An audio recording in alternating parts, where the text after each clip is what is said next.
fell asleep on it. It was called Supercell. I mean, it is talked about how Black people are superheroes. We're limitless, right? Okay. Without mind conjured limits, all is perfect and exuberantly provocative, just as it is. Don't need to change. Joy is the energy that happens in freedom from mindsets. This is the key to joy. You want to bring joy in your life? Be mindful of how you are creating distance among the people who are important to you. And when you're mindful of that and you are observing when that happens and you correct yourself, that is how you experience joy. Wow. We no longer feel obliged to figure out what people are up to.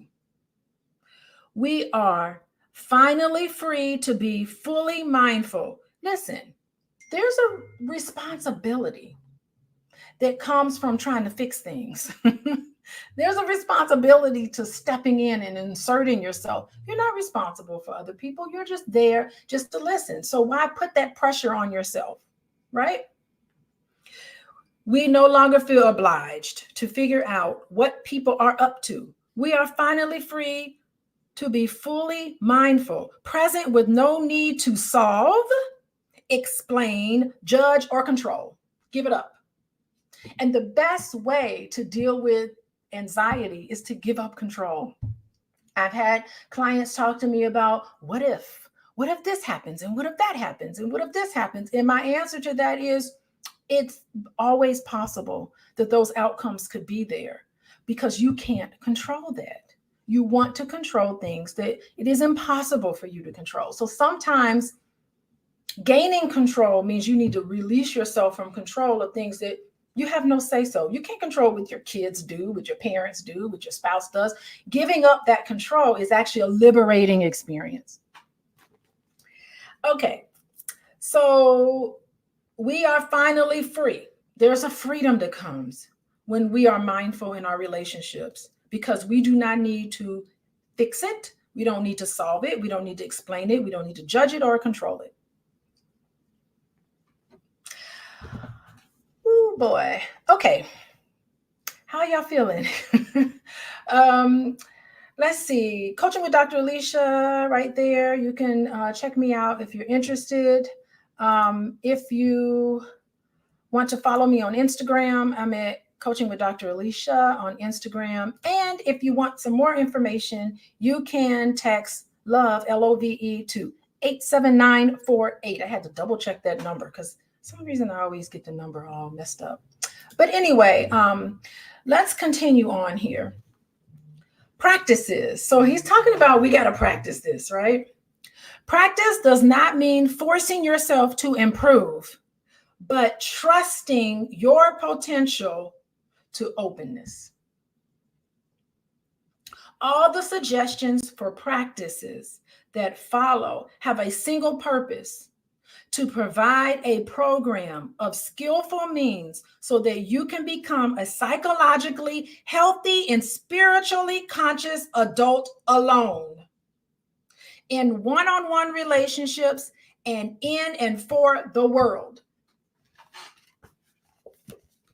In these practices, psychological and spiritual work are meant to be done not sequentially, but simultaneously. Yeah, I'm of the camp that some people say, I got to fix myself first in order to be in a relationship. And I do think there's some value to that. But I also think the fixing can happen simultaneously. I do think a relationship can be a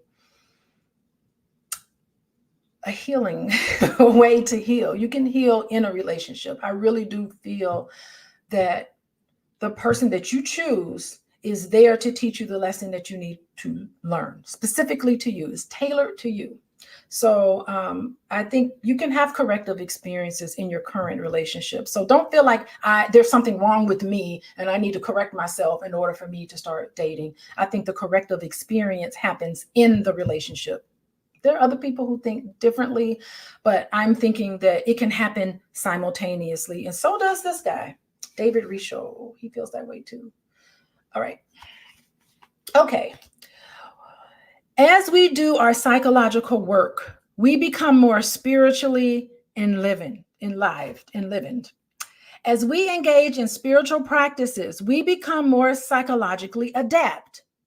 Partners who work things out together with the help of therapeutic tools can greatly improve the psychological health of their relationship. Well, I couldn't agree with that more in the position that I'm in. I really, and I'm gonna tell y'all, I've seen this happen. I've seen couples really fall apart, and it'll be something really simple. I'll say, what is it that you need from your husband that you're not getting? And the wife will say, I just need a hug. I can't tell you how many times I've seen wives say, I need a hug. What does that tell us? That tells us that as a child, she may not have gotten the proper amount of affection. And part of the 5 A's is affection. And so maybe she needs, through her spouse, to give hugs. And it's beautiful to see in session another person saying, I really need a hug from my partner, and to see that person in session to actually provide a hug, it means a world of difference. I'll tell you, hug your partner, hug your children. That will that will alleviate a lot of it. It's that of a lack of affection between two people. Very interesting. I see this a lot in sessions. But spiritual practice together deepens the bond at the level of the soul. Damn. Okay. Soulmates, after all, are those whose spiritual paths have met. Sitting together in meditation makes a wonderful contribution to bonding